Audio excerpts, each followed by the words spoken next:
pada Python sendiri, fungsi di sini didefinisikan dengan def, ya, dengan statement def. Nah, jadi di sini dijelaskan fungsi pada Python adalah kumpulan perintah atau baris kode yang dikelompokkan menjadi satu kesatuan yang kemudian bisa dipanggil atau digunakan berkali-kali. Nah, ini jadi kelebihannya dengan kita membuat program dalam bentuk suatu fungsi, ketika kita membutuhkan proses tersebut, kita tidak perlu menulis ulang programnya, ya. Jadi kita tinggal panggil aja fungsi tersebut. Nah, contohnya misalnya kita membuat program menghitung luas persegi, ya. Nah, kalau kita membuat dia dalam bentuk program, nanti di saat lain kita membuat program lagi, nah di situ dibutuhkan proses yang sama, kita harus menulis ulang program tersebut, ya.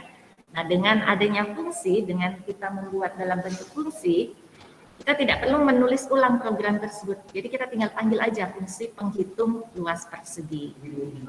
Ya. Nah, kemudian di sini sebuah fungsi bisa menerima parameter, bisa mengembalikan nilai, dan bisa dipanggil berkali-kali secara independen, ya. Jadi di sini parameter itu apa? Parameter itu adalah suatu nilai yang nantinya akan diolah dalam fungsi tersebut, ya. Jadi di sini sifatnya parameter adalah opsional. Jadi kalau ada, maka nilai tersebut akan diolah dalam fungsi. Tapi kalau tidak ada, maka yang akan diolah adalah nilai default yang terdapat di dalam fungsinya, ya. Kemudian ada juga fungsi yang bisa mengembalikan suatu nilai. Artinya di sini dia setelah menyelesaikan tugasnya, maka dia akan mengirim balik nilai yang dihasilkan kepada si pemanggil fungsi tersebut, ya. Nah, itu berarti dia mengembalikan suatu nilai. Jadi mengembalikan suatu nilai itu artinya dia mengirim balik hasil proses dari fungsi tersebut. Dan bisa dipanggil berkali-kali secara independen. Kemudian, seperti yang sudah dijelaskan tadi. Jadi kapanpun kita membutuhkan fungsi tersebut, kita bisa tinggal panggil saja. Jadi kita tidak perlu menuliskan secara berulang program yang sama. Jadi program menjadi lebih pendek, ya, lebih efisien, lebih pendek. Kalaupun ada nanti update atau pembaharuan terhadap program tersebut, kita tidak perlu mencari di mana saja program ini digunakan, ya. Tapi kita cukup langsung mengupdate ke satu titik, yaitu ke fungsi tersebut. Dengan begitu otomatis semua bagian program yang menggunakan fungsi tersebut ikut terupdate, ya. Nah, dengan fungsi ini kita bisa memecah program besar yang kita tulis menjadi bagian-bagian kecil dengan tugasnya masing-masing. Tadi, ya. Juga fungsi akan membuat kode program menjadi lebih reusable dan lebih terstruktur. Reusable itu tadi artinya kita dapat menggunakan kembali, ya, kapanpun fungsi tersebut dibutuhkan. Jadi penggunaannya itu dapat berkali-kali. Tidak perlu menuliskan ulang program yang sama. Nah, di sini untuk membuat atau mendefinisikan suatu fungsi di dalam Python, kita menggunakan bentuk def, ya. Jadi def diikuti, tadi saya maaf, ya. Saya buka masker aja, ya. Maaf, yang berembun kacamatanya.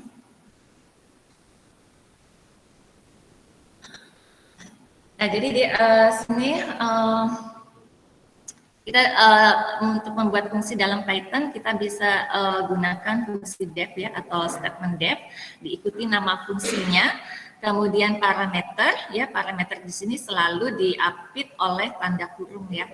Kemudian titik 2, nah di bawahnya baru merupakan block statementnya, ya. Nah, di sini kita tempat menuliskan programnya, potongan programnya. Nah, untuk yang perlu diingat di sini dalam menuliskan block statement harus ada indentasi, ya. Jadi karena kan di sini statement ini merupakan bagian dari fungsi, ya. Jadi perlu diingat harus ada indentasinya. Indentasi, ya. Nah, di sini penjelasannya apa saja nih? Kata kunci def menjadi pertanda bahwa blok kode program tersebut adalah fungsi. Jadi dalam Python kalau ada kata def, ada statement def, maka ini menandakan bahwa ini adalah block statement fungsi. Kemudian nama yang kedua di sini adalah nama fungsi, parameter. Nah, ini nilai yang akan diolah di dalam fungsi, ya. Nah, ini block statementnya. Kemudian contohnya nih, contohnya def halo dunia. Nah, berarti di sini menandakan bahwa ini adalah sebuah fungsi, ya. Ini apa? Ini nama fungsinya, ya, nama fungsinya. Ini parameternya kosong, artinya berarti dia di sini tidak membawa nilai parameter. Nah, ini statementnya, block statementnya. Apa block statementnya? Yaitu print halo Python, halo dunia. Ya, ini ada indennya, ya, indentasi. Nah, bagaimana cara memanggilnya? Cara memanggilnya kita tinggal panggil nama fungsinya saja nih. Nama fungsinya diikuti kurung buka, kurung tutup parameternya. Kalau memang dia kosong, ya sudah berarti kita kosongkan di sini parameternya. Jadi kapanpun kita panggil fungsi tersebut, maka dia akan menjalankan tugasnya. Apa tugasnya? Menampilkan ini kalimat ini. Didapat dari mana? Didapat dari statement ini print, ya. Nah, jadi setiap kali kita panggil halo dunia, ya, nama fungsi, maka dia akan menjalankan statement ini, sehingga akan ditampilkan outputnya ini, ya. Nah, kalau di sini berarti kita panggil berkali-kali nih, ya, kita panggil 3 kali, maka dia akan menghasilkan output 3 kali pula, ya.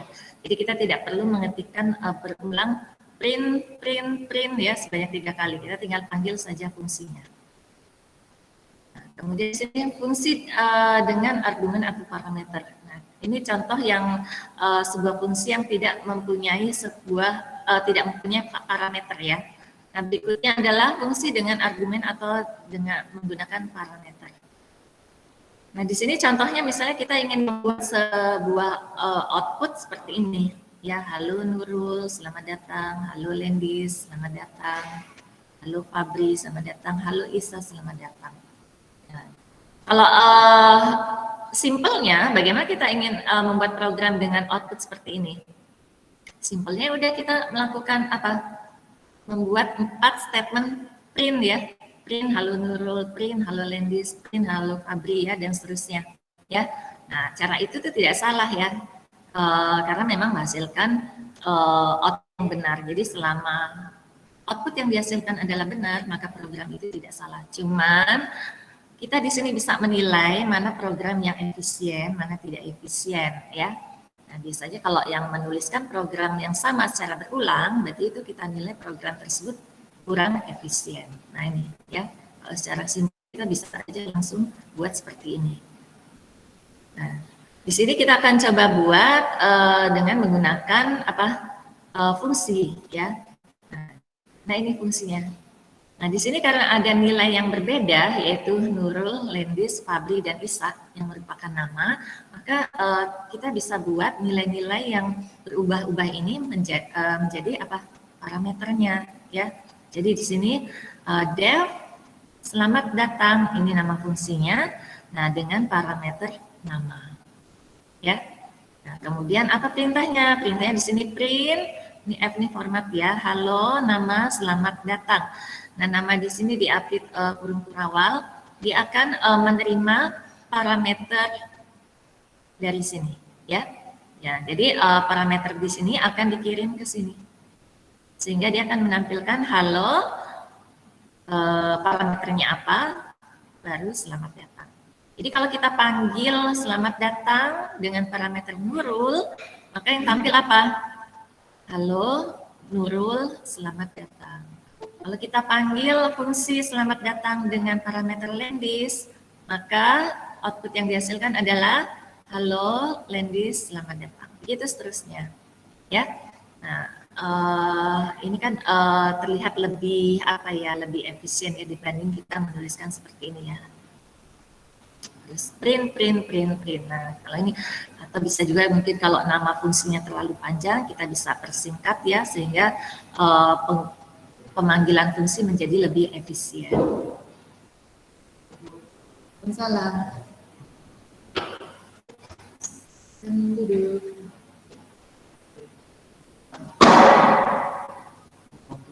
Ya.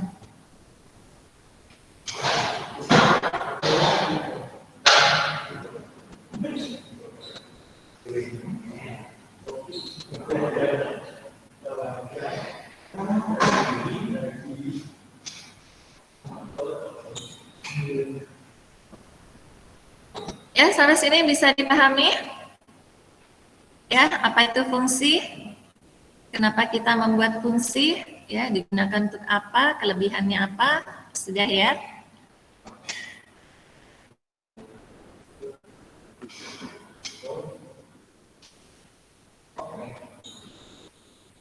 Nah, berikutnya parameter wajib. Ya, jadi di sini tadi kan saya sebutkan parameter itu bersifat opsional ya. Artinya boleh ada, boleh tidak. Tapi ada satu saat tertentu bahwa parameter tersebut wajib harus diisi. Kalau tidak, maka kan menimbulkan error, ya, kesalahan. Nah, parameter dalam Python bisa lebih dari satu, bisa wajib semua harus diisi dan bisa juga bersifat opsional, ya. Contohnya seperti ini. Nih, def perkenalan nama asal. Kemudian ini statementnya yaitu print perkenalkan saya nama dari asli. Asal apa asli?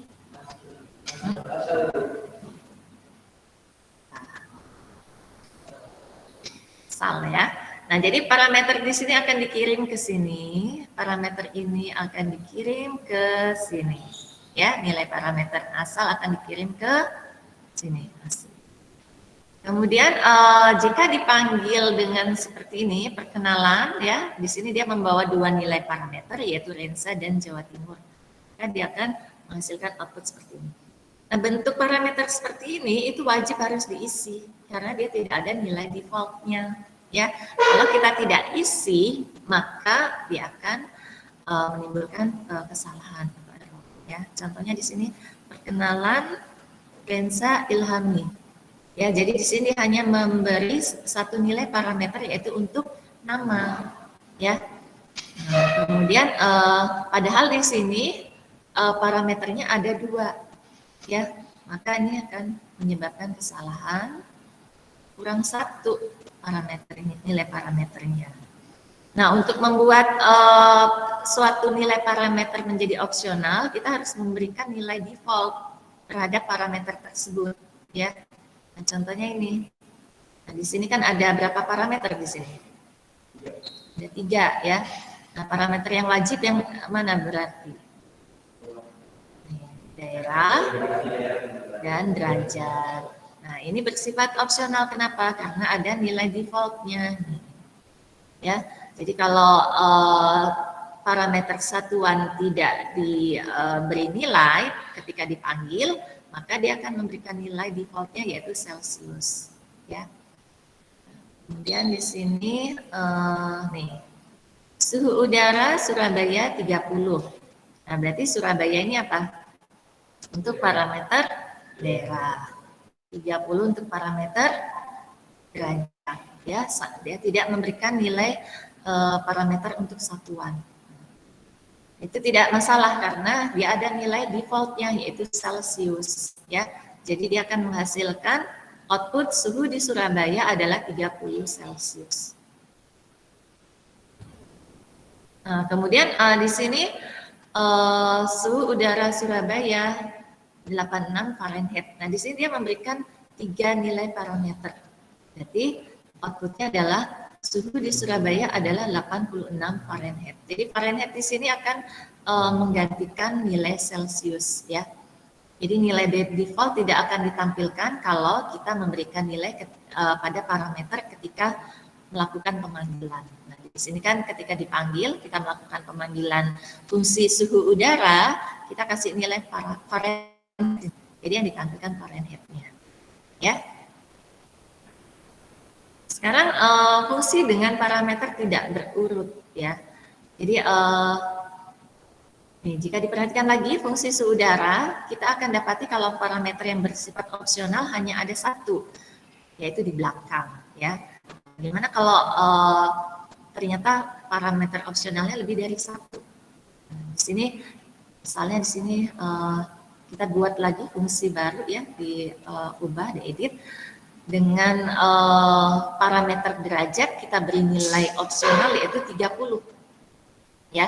Kemudian satuan yaitu Celsius. Nah, jadi kalau di sini kita panggil dengan bentuk seperti ini, suhu udara Jakarta Fahrenheit. Berarti Jakarta di sini untuk siapa?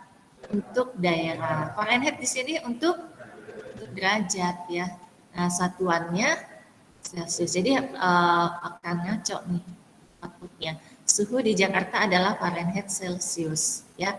Kenapa? Karena di sini dia tidak bisa menentukan secara otomatis Fahrenheit ini untuk parameter satuan ya.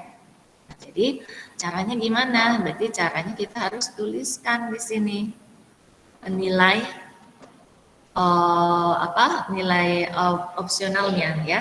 Nah, jadi di sini kalau kita panggil suhu udara Jakarta Fahrenheit, itu tadi hasilnya ya, yaitu suhu di Jakarta adalah Fahrenheit Celsius. Nah, jadi untuk menghindari hal seperti itu, kita harus tuliskan parameternya, ya, nama parameternya yaitu satuan. Nah, jadi di sini suhu udara Jakarta satuan sama dengan Fahrenheit.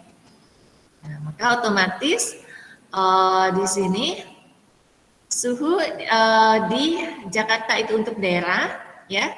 Nah, kemudian Fahrenheit di sini karena sudah ditentukan untuk parameter satuan, maka untuk parameter derajat dia akan menampilkan nilai defaultnya yaitu apa? 30. Ya. Nah, jadi suhu di Jakarta adalah 30. Nah, baru satuannya dia akan tampilkan Fahrenheit. Ya. Nah, dengan mendefinisikan nama argumen yang kita passing, kita sekarang bisa memanggilnya kan bahkan secara tidak berurutan sekalipun. Jadi kalau kita ingin memanggil fungsi dengan parameter yang tidak berurut, kita harus tuliskan di sini nama parameternya. Ya. Nah, jadi di sini suhu udara satuan sama dengan Kelvin, daerah sama dengan Makassar, derajat sama dengan 100. Nah, jadi meskipun tidak berurut, tapi outputnya akan benar. Kenapa? Karena di sini ya sudah ditentukan langsung nama parameternya. Ya.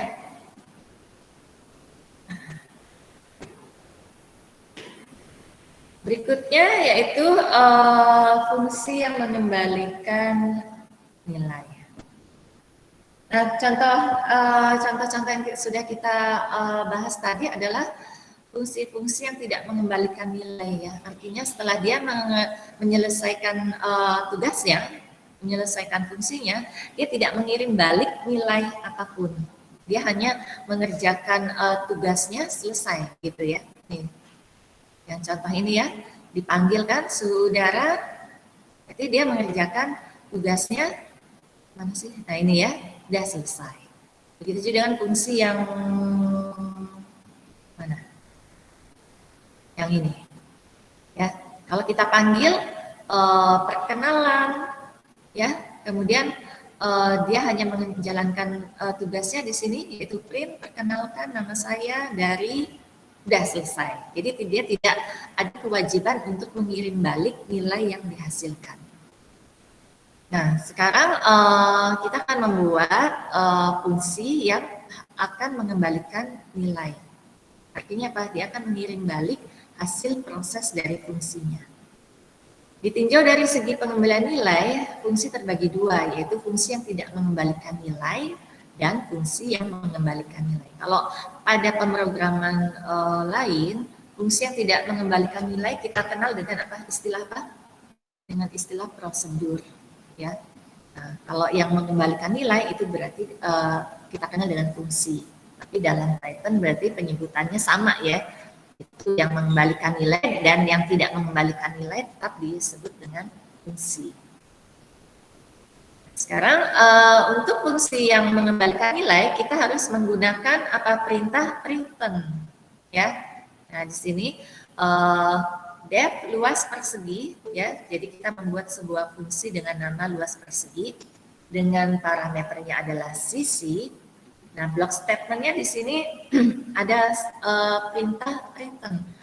Nah kalau ada perintah return artinya ketika dia menyelesaikan statement ini, maka dia akan mengirim hasil proses dari statement ini kepada si pemanggilnya. Ya, jadi dia akan mengirim balik nilai perhitungan sisi kali sisi. Ini contohnya, ya. Di sini dia memanggil luas persegi dengan membawa nilai 10. Berarti apa hasilnya? Ini fungsinya. Apa yang dihasilkan?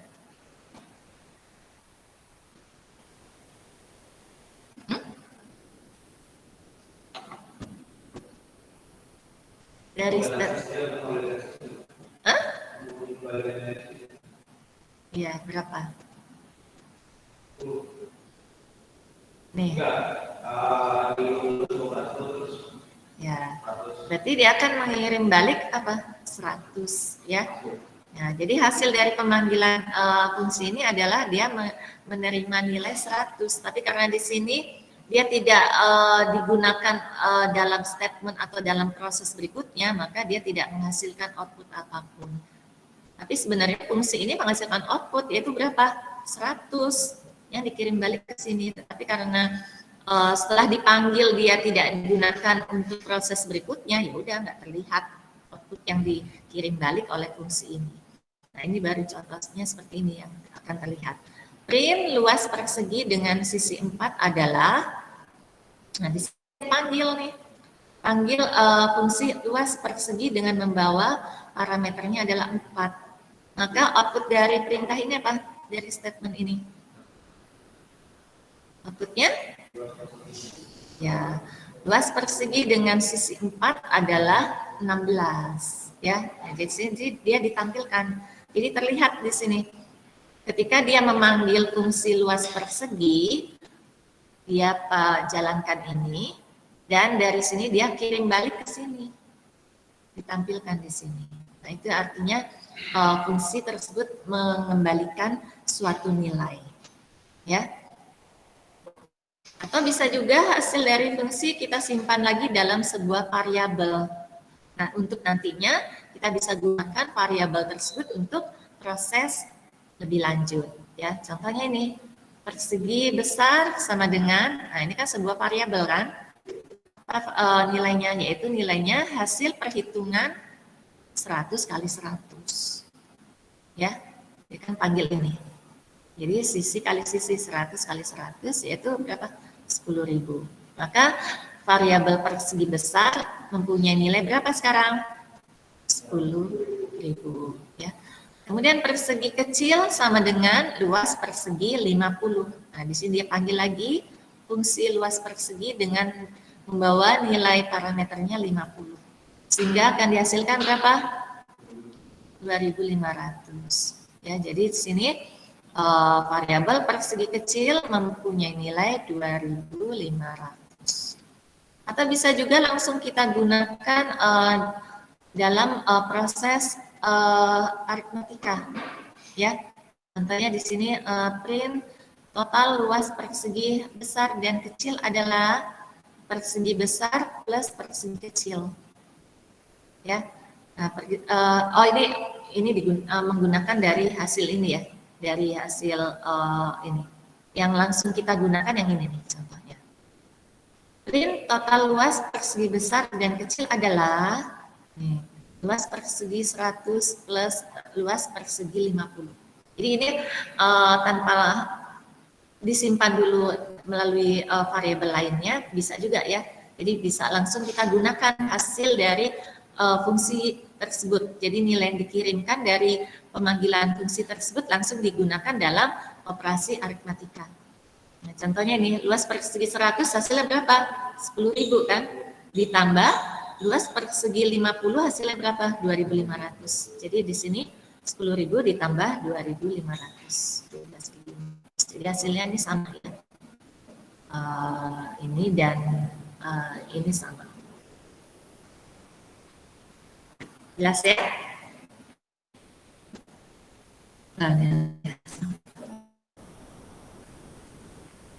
Jadi intinya fungsi yang mengembalikan nilai adalah sebuah fungsi yang jika kita panggil dia akan memberikan kita sebuah nilai yang bisa kita olah lebih lanjut.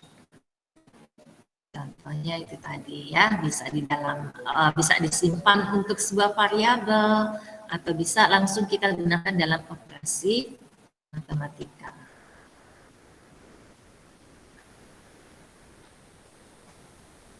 Nah, di sini kalau di dalam pemrograman lainnya, fungsi yang kita kenal ya hanya mengembalikan sebuah nilai ya, satu return. Tapi di dalam Python ini bisa lebih dari satu return.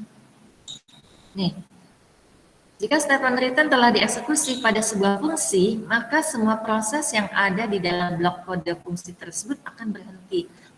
Nah, jadi jika di dalam sebuah fungsi terdapat lebih dari satu return, pada intinya hanya ada satu return yang dieksekusi. Jika salah satu return tereksekusi, maka return yang lainnya diabaikan. Ya, jadi nggak semuanya dieksekusi. Sehingga misalkan kita memiliki lebih dari satu buah return, maka hanya ada satu return saja yang dieksekusi. Dan ketika sebuah return telah dieksekusi, semua perintah yang ada di bawahnya akan di skip, ya, akan diabaikan, akan dilewati. Jadi return ini mirip dengan perintah break, ya. Jadi menghentikan looping kalau break ya. Nah, jadi return kalau pada suatu fungsi terdapat lebih dari satu buah return, jadi jika salah satu return tersebut dieksekusi, maka itu akan menghentikan semua proses berikut yang berada di bawahnya, ya, semua di skip, diabaikan. Contohnya ini, def persentase, ya. Jadi di sini kita mendefinisikan sebuah fungsi dengan nama persentase dengan dua parameter, yaitu total dan jumlah. Kemudian blok statementnya apa? Nah, ini blok statementnya, ya, yaitu apa? If total lebih sama dengan 0 and total kurang sama dengan jumlah, maka dia return total per jumlah kali 100. Jadi kalau kondisi ini terpenuhi, ya, kondisi total lebih sama dengan 0 and total kurang sama dengan jumlah, maka dia akan jalankan ini, atau artinya dia akan eksekusi return yang ini, yaitu dia akan return nilai hasil perhitungan total dibagi jumlah dikali 100. Tapi kalau kondisi ini tidak terpenuhi, ya, kondisi total kurang lebih dari 0 and total kurang dari jumlah itu tidak terpenuhi atau bernilai false, maka yang dieksekusi yang mana? Yang ini, return false, ya. Nah, ketika kondisi ini terpenuhi, berarti kan dia eksekusi return total per jumlah kali 100, ya. Nah, maka dia akan mengabaikan semua return atau proses yang ada di bawahnya, sehingga ini tidak dieksekusi, return false tidak dieksekusi, ya. Jadi dia hanya salah satu. Nah, sekarang ini contohnya nih, print persentase 30-60. Jadi dia panggil fungsi persentase dengan membawa nilai 30-60. Apa hasilnya? 30 lebih dari 0 tidak? True atau false? Hah? Ini?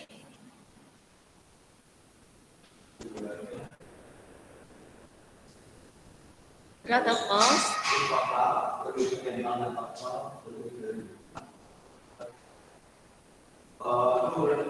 Nah, true juga kan ya? True and true hasilnya? True. Maka yang dieksekusi adalah ya, yang return yang ini, ya. Ya. Nah, kalau kita panggil dengan nilai ini true atau false? False. Huh? True. Ini? Nah, ini false, ya. Maka hasilnya ini adalah false ya. Nah, kalau false berarti yang dieksekusi adalah return false. Jadi outputnya ini. 50 dari mana? Dari tadi. Totalnya berapa? Ya, dibagi jumlah kali 100. Nah, jumlahnya berapa tadi? Jumlahnya 60 kali 100 berarti 6.000 ya. Totalnya berapa? 30 dibagi hasilnya 50. Benar ya? Oh ya. Nah, benar ya. Jadi di sini ketika kita panggil dengan nilai parameter 100 dan 60, ternyata kondisinya di sini tidak terpenuhi, maka yang dieksekusi adalah return berikutnya, ya, yaitu false. Nah, itu contoh fungsi dengan lebih dari satu return.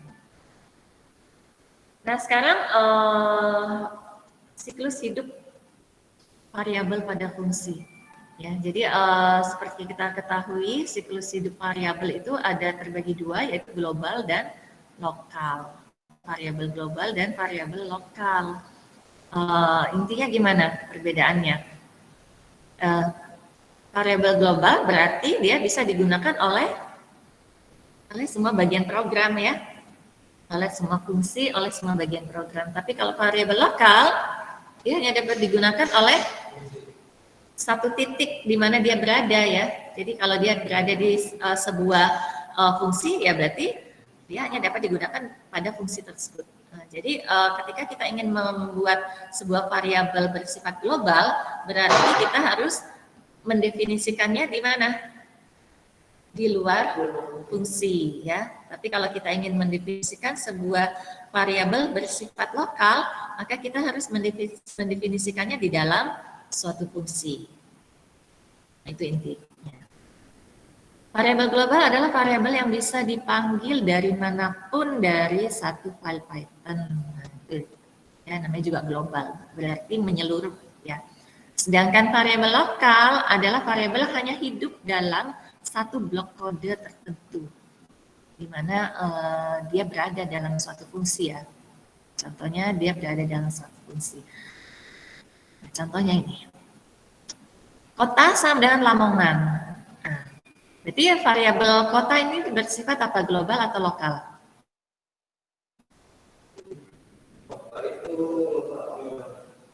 Global. Kenapa global? Karena dia berada di luar fungsi nih ya. Nah, jadi ketika kita membuat sebuah fungsi halo dengan perintahnya adalah print kota ya. Kalau dipanggil di sini print, ini untuk membedakan ya, panggil secara langsung dan panggil melalui fungsi. Jadi kalau kita print secara langsung, print kota, maka yang ditampilkan adalah apa? Lamongan. Ya. Kemudian dia panggil juga nih, tapi melalui fungsi ya. Berarti hasilnya apa? Hasilnya sama ya, Lamongan ya. Jadi di sini dia panggil, ini apa artinya? Nah, artinya nanti hasil dari pemanggilan fungsi ini akan ditampilkan di sampingnya ini, setelah panggil fungsi halo ya. Nah, nih outputnya. Print secara langsung Lamongan karena kota di sini bernilai apa? Lamongan. Print melalui panggil fungsi ya. Nah, melalui panggil fungsi kan berarti dipanggil dulu ini fungsinya, kemudian print kota. Nah, kota di sini bernilai apa? Bernilai tetap, bernilai Lamongan karena variabel kota di sini bersifat apa? Bersifat global. Jadi dia nyampe juga ke dalam fungsi ini, nilainya tetap Lamongan ya. Nah, ini hasilnya Lamongan. Nah, ini n sama dengan spasi kosong. Ini artinya dia akan ditampilkan di sebelahnya. Kalau kita nggak pakai ini, nanti dia ditampilkannya di mana? Di bawahnya di sini. Ya, karena ini kan merupakan statement baru kan, ya. Nah, sekarang kita coba dengan bentuk yang ini. Kota, koma provinsi sama dengan Lamongan Jawa Timur. Berarti kota di sini Lamongan. Ya, Provinsi Jawa Timur. Nah, sifatnya apa? Sifatnya global, ya. Nah, di sini ada fungsi hello, ya, dengan block statementnya yaitu provinsi sama dengan Jawa Barat dan print kota provinsi. Kemudian di sini kalau kita buat perintah, udah tahu ya yang kapan berakhir block statement fungsi? Ya, ini ya tandanya ini indennya. Nah, berarti di sini print di sini bukan bagian dari block statement fungsi ya. Indennya sudah berubah nih. Print panggil fungsi hello. Hello. Hasilnya apa nih?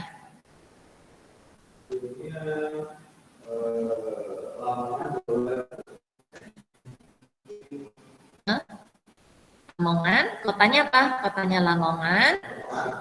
Provinsinya Jawa Barat. Karena di sini diambil yang di sini nih lokal.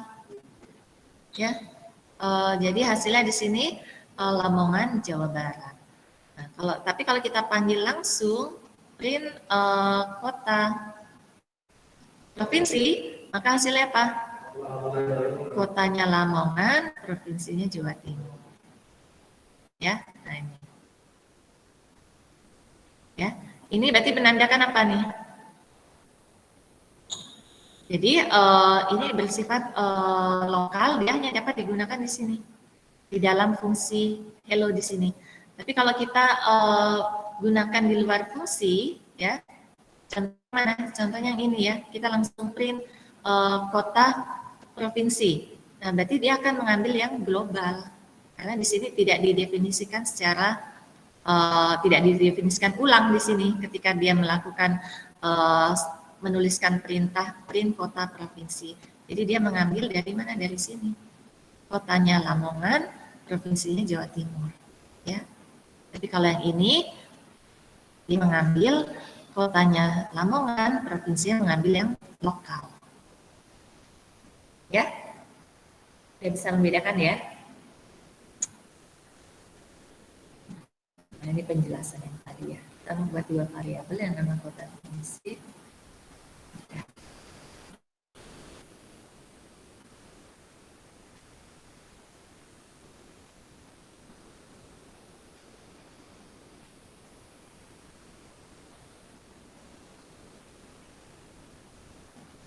Sekarang docstring. Docstring ini dia hanya suatu cara untuk menampilkan keterangan sebuah fungsi, ya. Jadi kalau kita bikin fungsi seperti ini ya, misalnya ini ya, fungsi hello. Nah, kita kan nggak akan tahu ya fungsi hello ini untuk apa kalau nggak kita buka coding fungsi tersebut. Nah, di sini kita bisa membuat suatu keterangan ya, suatu deskripsi untuk suatu fungsi. Tapi nggak semua ide mau menampilkan ya teks editornya. Kalau yang di Idle ini nggak tampil. Tapi kalau kamu pakai Studio Code ya, Visual Studio, dia akan tampil nih. Jadi kalau kita ketikkan di sini kita bisa bikin fungsi suhu udara ya, def fungsi suhu udara. Kemudian kita kasih editor seperti ini, deskripsi seperti ini dengan didahului 3 kali kutip ya, double kutip. Nih, keterangannya fungsi ini bertugas untuk menampilkan teks yang memberikan informasi tentang suhu udara di suatu daerah. Nah, kalau kita ketikkan nama fungsinya, ya kita panggil, baru kita ketik suhu nih, suhu udara, dia akan langsung secara otomatis tampil keterangannya nih. Oh, jadi kita bisa tahu, oh fungsi ini untuk apa tugasnya, yaitu ini, deskripsi dari fungsi suhu udara. Tapi nggak semua teks editor bisa menampilkan ya. Saya coba di Idle nggak tampil, atau saya belum tahu cara penggunaannya ya. Ya seperti saya bilang ya, ini saya kali pertama mengajar Python. Tapi kalau kamu pakainya apa?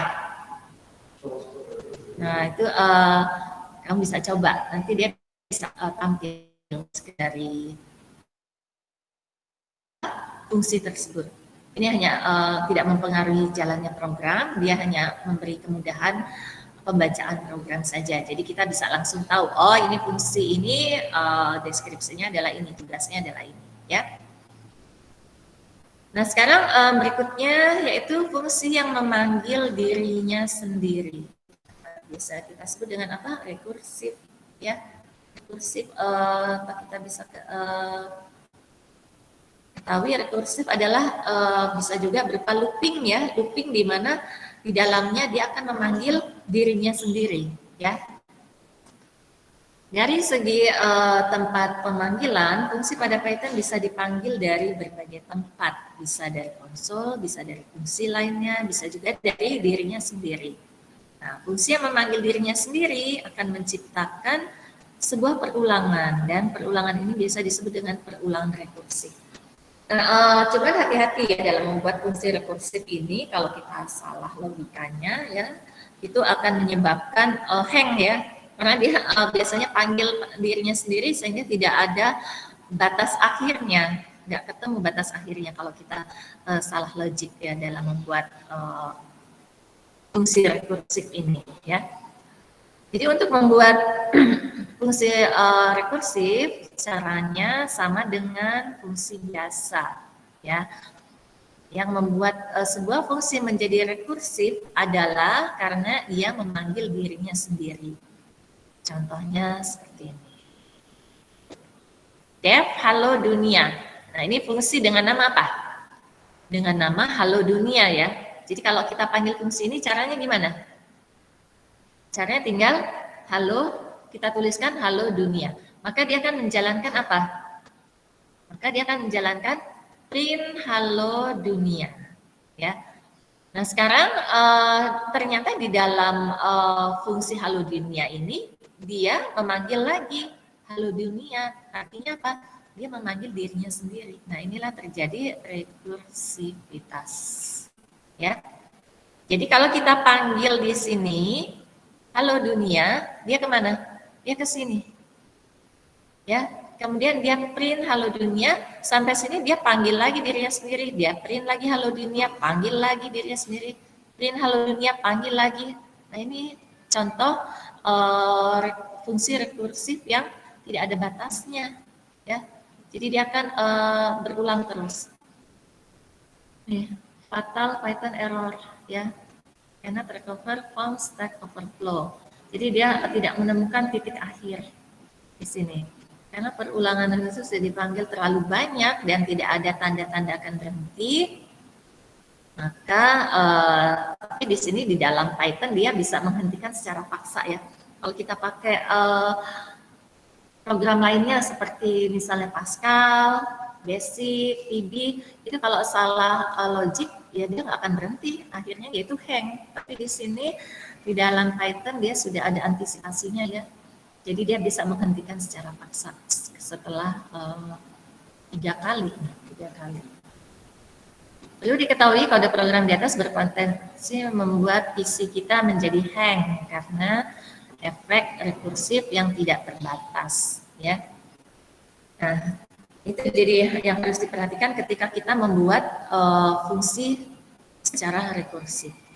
Nah, sekarang misalnya kita ingin menampilkan angka 1 sampai 10 dengan menggunakan metode rekursif, ya. Sekarang nah ini bertahap nih untuk memahami bagaimana cara membuat rekursif bekerja. Yang pertama di sini. Kalau kita ingin menampilkan angka sampai 10, untuk simpelnya kita bisa menggunakan apa? Looping, ya, looping for misalnya. Nah, di sini kita ingin mencoba dengan membuat rekursif. Nah, untuk tahap pertama kita bisa buat dengan perulangan for. Nah, ini contohnya for i in range 10, print i. Berarti dia dalam range 10 kali dia akan melakukan print i. Jadi dilakukan sebanyak 10 kali, ya. Nah, kemudian di sini kita ingin ubah untuk membuat ke dalam bentuk rekursif. Pertama di sini kita bikin bentuk tunggalnya dulu, ya. Jadi di sini def tampilkan angka i. print perulangan ke I, ya. Jadi kalau kita panggil tampilkan angka dengan parameter 1, hasilnya apa? Perulangan ke 1. Kita panggil fungsi tampilkan angka dengan parameter 2, maka hasilnya perulangan kedua. Begitu seterusnya. Panggil fungsi tampilkan angka 3, ya, maka hasilnya perulangan ketiga. Nah, sampai sini fungsi tampil angka kita panggil 3 kali dengan nilai parameter yang berubah, berbeda-beda, maka dia akan menampilkan output yang sama dengan nilai yang berbeda-beda sesuai parameternya 1, 2, 3. Ya. Nah, sekarang kita bikin dengan 2 parameter, yaitu ada batasnya, ya. Jadi kalau ini tadi kan hanya dilakukan hanya 1 kali, ya, yaitu sesuai dengan parameternya ini, dia menyesuaikan, tapi dikerjakan hanya 1 kali. Nah, sekarang ubah parameter fungsi tampilkan angka menjadi 2 parameter, yaitu parameter batas dan parameter I, ya. Untuk parameter batas buat wajib diisi. Kenapa wajib? Karena di sini ya, itu yang akan menghentikan pemanggilan fungsi, ya. Sedangkan I di sini bersifat opsional karena dia nilainya kan berubah-ubah. Ya, jadi untuk membedakannya mana yang harus bersifat wajib, mana yang bersifat opsional, parameter yang bersifat wajib itu sifatnya tetap. Nah, yang bersifat berubah-ubah, nah itu yang kita jadikan opsional. Bersifat tetap di sini maksudnya apa? Batas di sini bersifat tetap. Jadi kalau batas di sini misalnya 10 kali, maka setiap kita panggil nilai 10 itu tetap, kan? Dia akan dilakukan sebanyak 10 kali, batasnya 10 kali. Ketika sudah 10 kali, dia harus berhenti. Nah, tapi kalau I di sini nilainya berubah-ubah, kan? Disesuaikan dengan panggil ke 1, panggil kedua, panggil ketiga, dan seterusnya. Nah, berarti I di sini kita buat dia sebagai opsionalnya, ya. Nah, di sini dia tampilkan angka batas, koma, I sama dengan 1. Jadi nilai batas di sini wajib diisi, ya. Nah, sekarang tampilkan angka 3. Berarti hasilnya apa? Jadi 3 di sini untuk parameter apa? Hah? Kita panggil ini. 3 di sini untuk parameter I bersifat apa? I bersifat opsional karena ada nilai defaultnya. Ya, jadi di sini untuk batas. Berarti outputnya apa?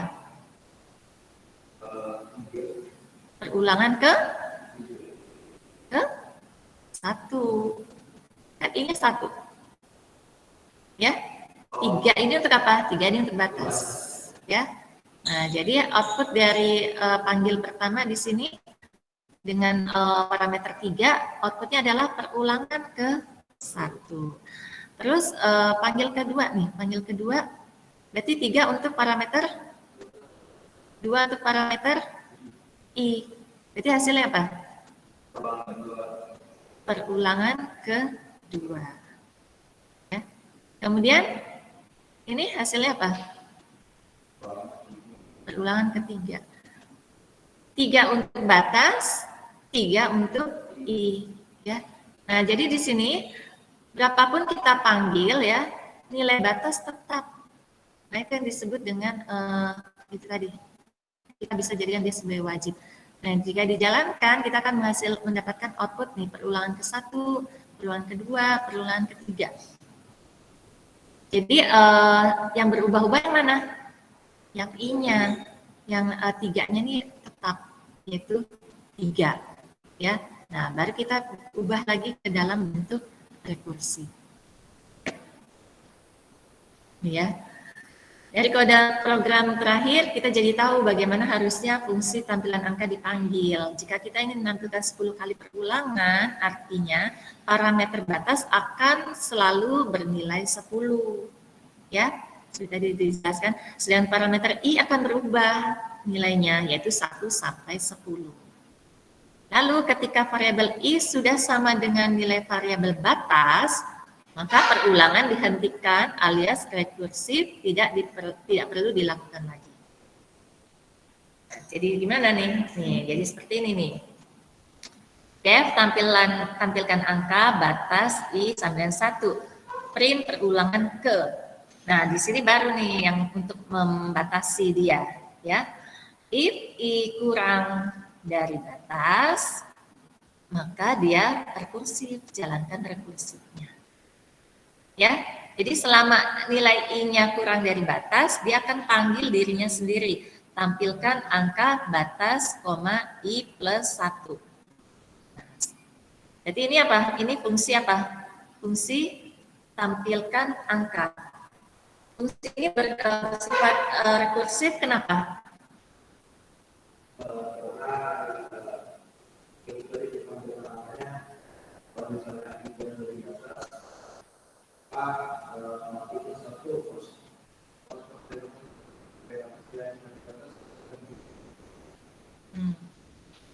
Jadi intinya, sederhananya, simpelnya, fungsi ini bersifat rekursif. Kenapa? Karena di dalamnya ada memanggil diri sendiri.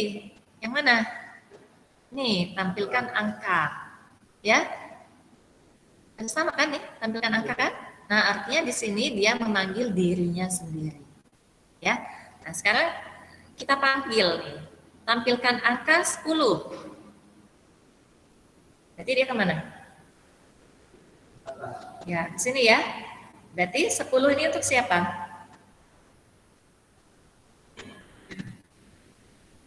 Hmm? 10 untuk siapa? Untuk batas, ya.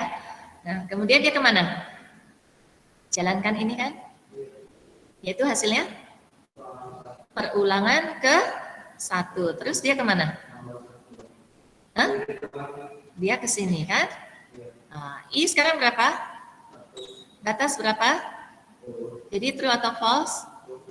True. Maka dia kemana kalau true? Ya, ini dia panggil ini, ya. Karena dia true, maka dia jalankan statement yang ini. Yaitu apa? Panggil dirinya sendiri. Tampilkan angka dengan parameternya batas, koma, I plus 1. Jadi berapa di sini? Batas berapa? I-nya jadi berapa? I-nya jadi 2. Jadi I di sini berapa? 2. Maka hasilnya perulangan kedua. Kemudian dia ke sini. 2 kurang dari 10? True? Nah, dia panggil lagi dirinya sendiri dengan membawa parameter 10 berapa? 2 plus 1, yaitu 3. Maka di sini I menjadi 3, ya. Nah, print lagi perulangan ke-3, ya. Dicek lagi di sini. Ya, 3 kurang dari 10? Ya. Jadi selama nilai kondisi ini adalah true, dia akan terus panggil dirinya sendiri. Sampai berhentinya kapan? Ketika I bernilai berapa? I 9. 9 kurang dari 10 enggak? Iya kan? Berarti ketika I 9 dia masih panggil lagi. Yaitu dengan membawa 9 plus 1 yaitu 10. Ya. Berarti I-nya 10, perulangan ke 10.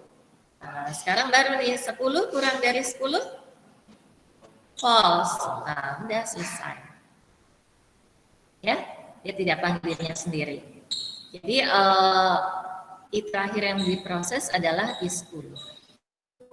Hasilnya seperti ini. Nah, sekarang kalau kita balik programnya, nih menjadi seperti ini.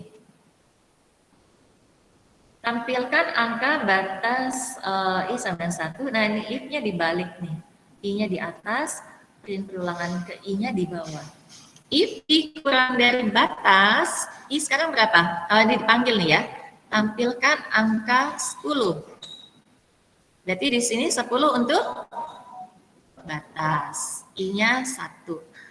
Berarti I kurang dari batas, I berapa? 1. Batas 10. True atau false? True. Berarti dia akan panggil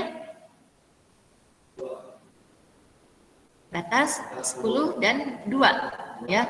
2 kurang dari 10? true. Berarti dia kemana? Panggil lagi ke sini kan? Gitu seterusnya. Jadi kira-kira outputnya apa nih? Perulangan ke yang pertama kali dia print yaitu I berapa? Huh? Yang pertama kali dia print.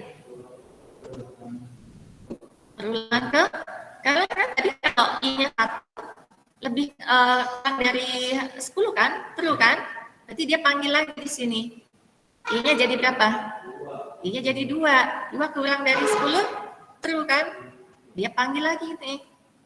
I-nya jadi 3. Ya, dicek lagi sini 3 lebih kurang dari 10 masih true. Begitu seterusnya. Dia belum nyampe sini. Jadi yang di print pertama kali di sini I berapa nanti? 9 ya. Misalnya di sini 9 kurang dari 10 enggak? True kan? Nah, berarti dia akan ke sini kan? Berarti I-nya jadi berapa? Jadi 10 kan? Enggak ke print ya, 9-nya 10. Berarti di sini 10 kurang dari 10? False. Berarti dia baru nyampe ke sini nih. Jadi yang di print pertama berapa? Perulangan ke 10. Jadi outputnya apa nih? Dari program ini. Perulangan 10. Terus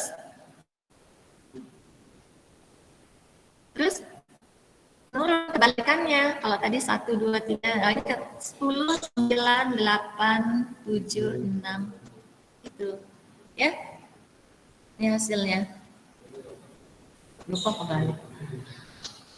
Kenapa jadi kebalik? Karena itu tadi kan. Jadi pertama kali yang dia print adalah yang ke-10-nya. Nah, tapi sampai dia print ke-10 bukan berarti program itu selesai di sini. Dia harus menyelesaikan tugas yang tadi tertunda. Artinya memanggil sendiri itu kan artinya dia harus menyelesaikan semua fungsi yang dipanggil ya. Nah, tapi di sini karena dia panggil dirinya sendiri, fungsi statement yang ini tuh tertunda terus. Kenapa tertunda? Karena nilai di sini masih true. Jadi dia masih jalankan yang ini terus. Sampai ketika dia ditemukan ini false, dia baru selesaikan yang ini ya. Untuk lebih jelasnya, kita bisa pecah menjadi seperti ini. I sama dengan 1 batas sama dengan 3 ya. If I kurang dari batas, true atau false? True. Nah, berarti di sini I2 sama dengan I plus 1. Jadi I2-nya berapa? 2. Ya. Nah, di dalam if ada if lagi. If I2 kurang dari batas, masih true kan? Nah, dia jalankan yang ini. I3 sama dengan I2 plus 1. Jadi I3 sama dengan berapa? 3. Nah, di dalam if ini terdapat if lagi. If I3 kurang dari batas, true atau false? False kan? Jadi dia jalankan ini enggak? Enggak, dia kemana? Dia jalankan ini enggak? Enggak, jadi dia kemana? Print yang mana? Ini bagian dari yang ini kan? Tidak dijalankan. Ini bagian dari yang mana? Bagian dari yang ini. Tidak dijalankan. Berarti dia langsung kemana? Bagian dari ini yaitu mana? Ini, print I3. Ya, I3. Nah, habis itu dia harus selesaikan dulu ini bagian dari yang if I2-nya dan if 1-nya. Nah, sama seperti rekursif tadi. Ketika dia menjalankan, dia panggil ke sini, dia di sini bernilai true, maka dia akan jalankan nilai statement yang ini dulu. Dengan statement yang ini tertunda, bukan terabaikan, tapi tertunda, ya. Jadi ketika dia sudah menemukan di sini false, baru dia menyelesaikan statement yang tertunda tadi, yaitu yang mana aja? Ya udah, kebalikannya 10, 9, 8, 7, 6 dan seterusnya. Itu pengertiannya seperti itu. Ya, kenapa dia bisa jadi terbalik? Logiknya seperti itu. Logikanya. Jelas? mungkin kamu nanti bisa baca-baca sendiri ya untuk memahami rekursif ini. Rekursif ini memang agak membingungkan ya. Tapi kalau kamu rekursifnya sudah paham di AP1 kamu belajar rekursif nggak? Itu lebih mudah dipahami daripada ini. Saya juga waktu pertama baca ini, aduh gimana sih maksudnya?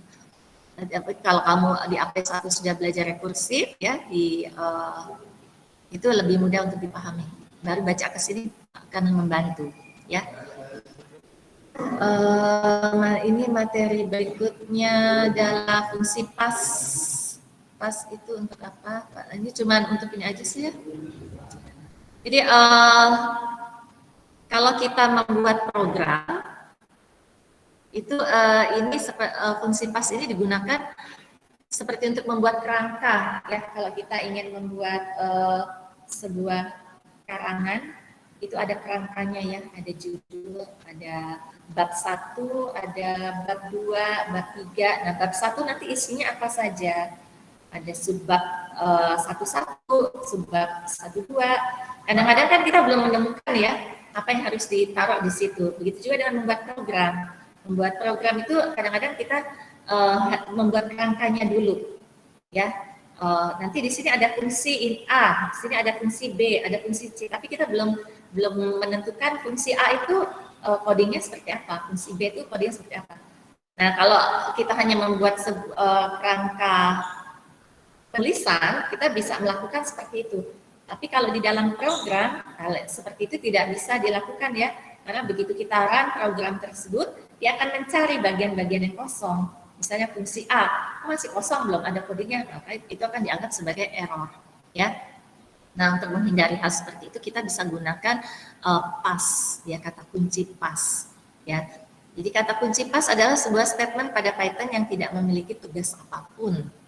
Tidak menginstruksi sistem untuk melakukan satu hal apapun, tapi keberadaannya seolah tidak ada. Lalu buat apa? Itu tadi ya, buat placeholder, ya, membuat kerangka aja. Contohnya di sini, ini sintaks ya, sintaks hanyalah. Ini contohnya di sini kita membuat sebuah web dengan Python. Di sini ada 3 halaman, halaman utama, tentang kami, kontak ya. Nah, di halaman utama, itu kan fungsi ya, fungsi halaman utama, kita akan panggil nantinya halaman utama, tapi kita belum memikirkan halaman utama itu isinya apa saja. Ya, dev halaman utama _2. Nah, itu kalau kita kosongkan, itu nggak boleh ya. Jadi kalau kita run nanti aplikasi ini, dia akan mencari statement dari fungsi halaman utama apa. Nah, jadi kalau kita belum siap, kita bisa tulis aja pas. Ya. Dia halaman tentang kami pas, dia halaman kontak pas. Lalu satu-satu nanti kita selesaikan.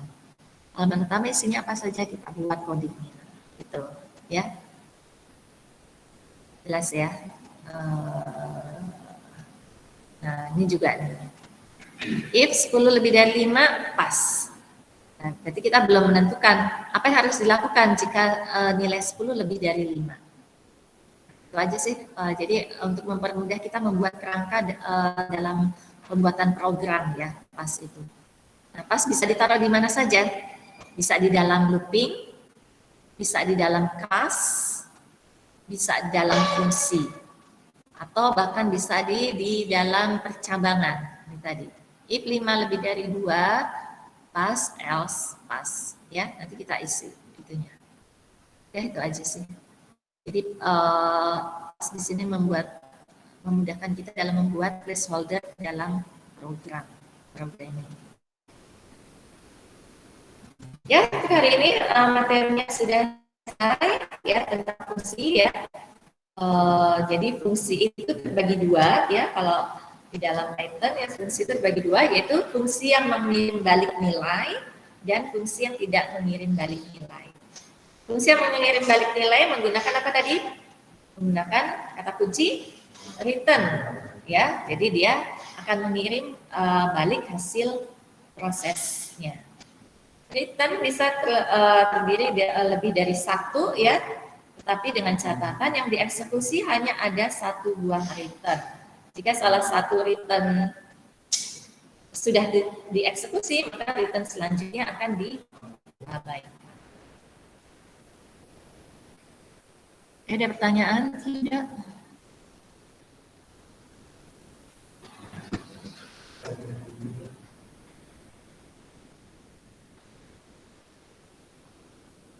Yang di rumah gimana? Ada pertanyaan tidak?